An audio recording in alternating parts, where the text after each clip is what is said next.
మొన్న 13వ తారీఖు జరిగిన ఇన్సిడెంట్ తర్వాత నేను హాస్పిటల్లో 2-3 రోజులు ఉండటం జరిగింది. ఆ టైంలో కొంచెం అంటే మా ఇంటి దగ్గర ఎవరో అనుమానాస్పదంగా తిరగటం అలా అనిపించి కొంచెం అంటే వాళ్ళందరికీ ప్రాణహాని ఉందనే అనుమానం నాకు వచ్చింది.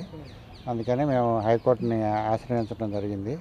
వారు ఏమన్నారంటే ఓకే, మేము ప్రొటెక్షన్ గురించి అడిగితే సరే ఇక్కడ ఎస్పీ ఆఫీస్కి, అట్లాగే తెనాలి ఏఎస్పీ, స్టేట్ ఎస్హెచ్ఓకి, అట్లాగే సిఎస్ గారికి, ఎలక్షన్ కమిషనర్ ఆఫ్ ఇండియాకి, అట్లాగే ఎలక్షన్ కమిషనర్ ఆఫ్ ఆంధ్రప్రదేశ్కి రిప్రజెంటేషన్లు ఇవ్వండి, మీకు తగిన ప్రొటెక్షన్ ఏర్పాటు చేస్తూ ఉన్నారు.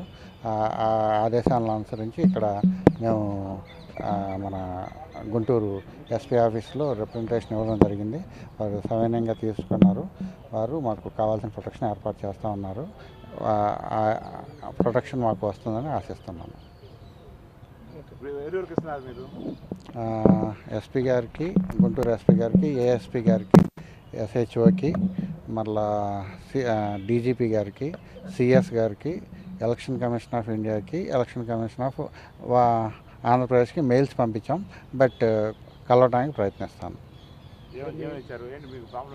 అదే ప్రొటెక్షన్ అనుమానాస్పదంగా ఇంటి దగ్గర జనాలు తిరుగుతూ ఉన్నట్టుగా అనిపించింది. సో ప్రాణహాని ఉందని నాకు వాళ్ళ అనుయాయుల వల్ల, ఎమ్మెల్యే గారి అనుచరుల వల్ల. ఎందుకంటే మొన్న మీరు చూసుంటారు ఆ వీడియోల్లో వాళ్ళు ఏ రేంజ్లో మమ్మల్ని అటాక్ చేశారో. అట్లా కొంచెం అనుమానాస్పదంగా మూమెంట్స్ చూసి కొంచెం మన జాగ్రత్తలో మనం ఉందాము అని చెప్పేసి రిప్రజెంటేషన్ ఇచ్చాము. ఫోన్లో ఏం లేదండి, కాకపోతే మూమెంట్ బేసిక్గా అటు ఇటు జనాలు. అది మొన్న కంప్లైంట్ మీద అదే వాళ్ళు ఎంక్వైరీ చేస్తున్నారు. మేము త్వరగా ఏదో కంక్లూజన్కి వస్తుందని ఆశిస్తున్నాం. For more videos like this, subscribe Big TV channel.